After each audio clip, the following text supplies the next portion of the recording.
मुलगी जेव्हा लग्न होऊन सासरी जाते ना, तेव्हा ती जास्त परकी नाही वाटत.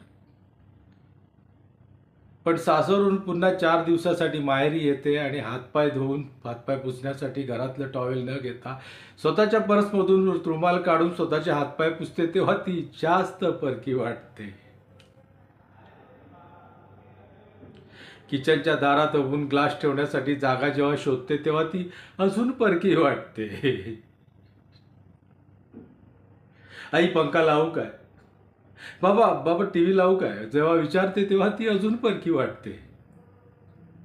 जेवताना घरातील पातेल्याला जराही हात लावत नाही, तेव्हा ती अजून परकी वाटते. घरात पैसे मोजत असताना स्वतःहून नजर फिरवते, तेव्हा ती परकीच वाटून लागते.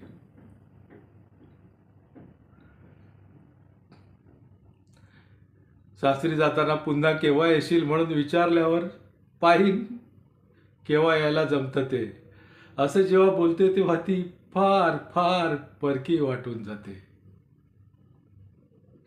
सासरी जाताना गाडीत बसून पाडावलेले डोळे लपवण्यासाठी जेव्हा ती नजर फिरवते ना, तेव्हा मात्र हा सगळा परकेपणा निघून गेलेला असतो, निघून गेलेला असतो.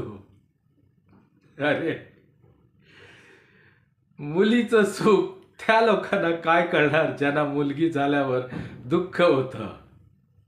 अरे, मुलगी ओझं नसून आयुष्यरूपी वाळवंटात लाभलेली हिरवळ आहे, हिरवळ. तिला फुलू द्यावं, बहरू द्यावं, तिला शिकवा, तिला मोठं करा, तिचा आदर करा.